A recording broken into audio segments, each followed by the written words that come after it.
A Unix operating system is composed of three different layers that are the kernel, the shell, and another layer for tools and applications. The kernel is the core of the operating system. Actually, it acts as a hub. It's the core that does provide different kind of services to all the other parts of the operating system. It does talk with the different devices, and it does also handle all the requests, including the inputs and outputs. It also handles space and memory in the operating system, and all the file storage, and also communications in response to different system calls. The shell is the layer that acts as an interface between the user and the kernel, the core of the operating system. So the shell is basically the command line interpreters, and it does interpret all the commands that a given user type, and all the programs that a user can launch in an operating system. So again, it acts as an interface between the user and the kernel, and it's basically the accessible via the terminal, which is, we will see in a few minutes, the user interface that is able to run the different kind of applications and manage the system. So the applications and tools layer is the layer that does contain all the applications that the user may install. It can be any type of software. It can be a genome viewer, for example. It can be a software to handle sound, images, and videos, or wherever.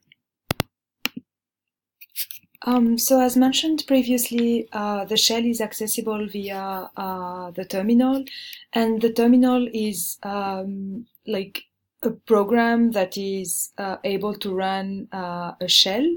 There are different types of Unix shells, and the most popular one for interactive use is the Bash. It's basically the default in the most popular Linux installations. So a terminal looks pretty much like this. It's the black window that you can use to run the different commands. The good news is that you can change the color of the black window. It can be any color you pick. In the majority of the system, you can change the different parameters that will allow you to do that.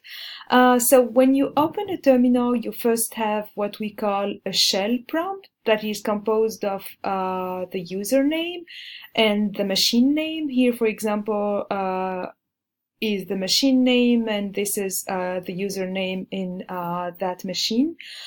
Even though it's a command line interface, the mouse is still very handy. You can scroll to go up and down in your screen.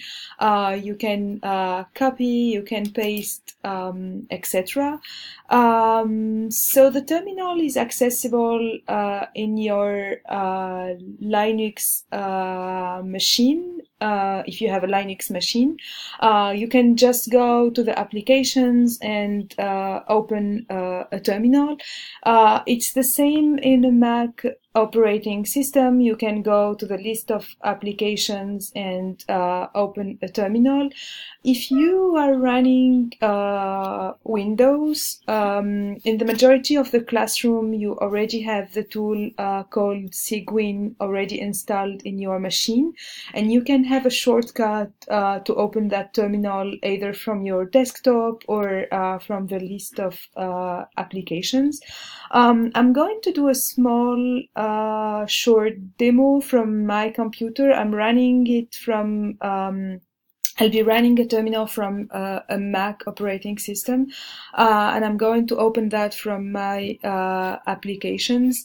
So I just need to type terminal, and I will have my terminal open. So when you open a terminal, you will see a shell prompt that is again composed of the name of the machine followed by the username. So here is the name of the machine I'm using right now, and here is the user name. So before we get started and play with the terminal and try the different commands that you can use, I'm going to take a few minutes to explain how files are organized under the Linux operating system. So basically everything in Linux is either a process or a file, and a process is in general any kind of program under execution, any type of system command as well. And in general, a process is referred by a unique identifier at a given moment. And the files are in general a collection of data that can be created by different users using different programs. It can be, for example, a text file containing a report. It can be an image file, any kind of data. We're gonna see later that files under Linux can also be directories that do gather different files.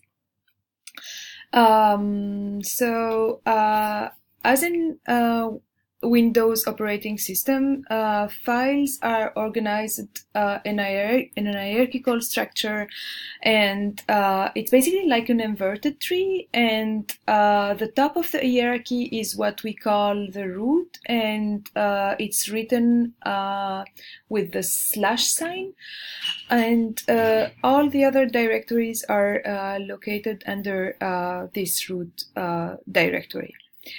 So there are a lot of default directories that are installed with the operating system, like the home directory that does contain all the users' home directories, the dev directory that gathers all the files related to the different devices installed in the machine, the bin directory that is the folder that does contain all the commands binaries, and the etc folder that does contain all the configuration files.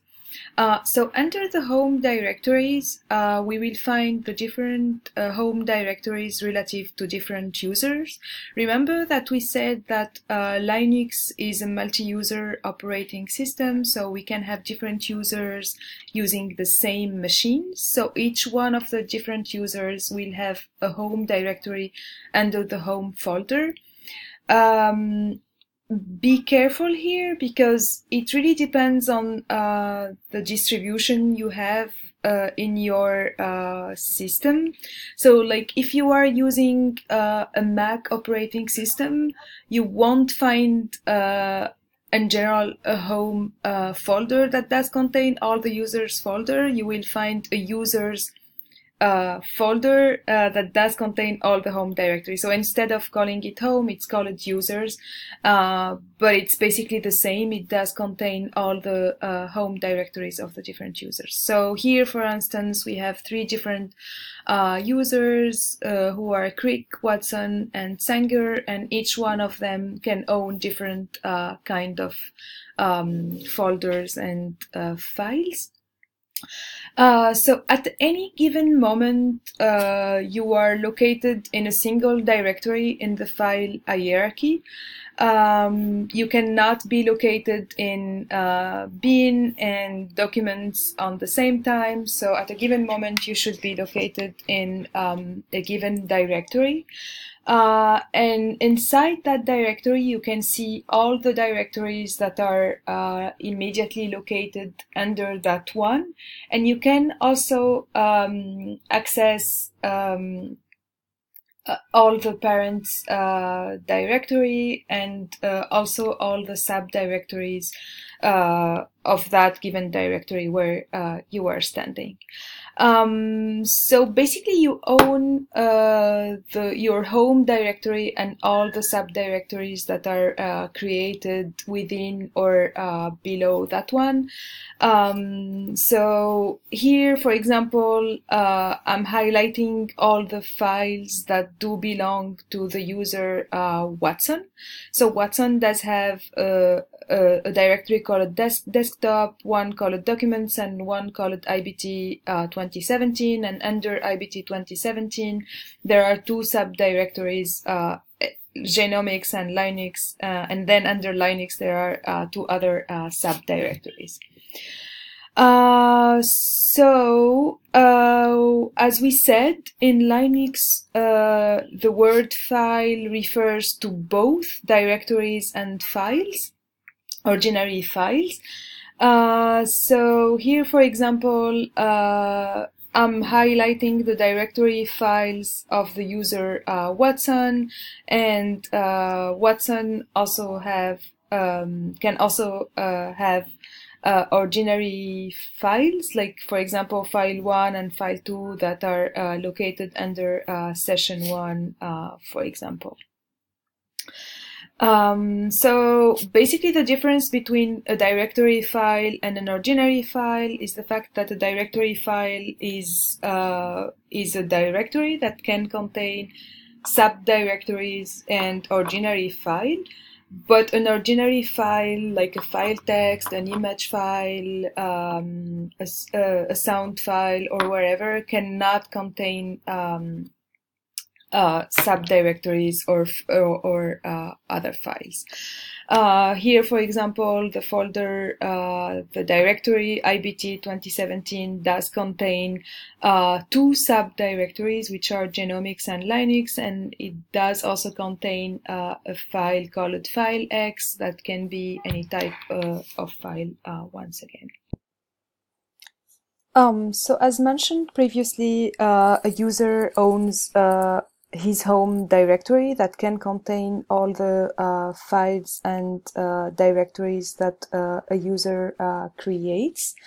And in any given moment, you are located in a given directory in the file structure. This is what we call the working directory or the current directory. When you first log in your system, you are by default located in your home directory. And then, of course, you can move from one directory to another.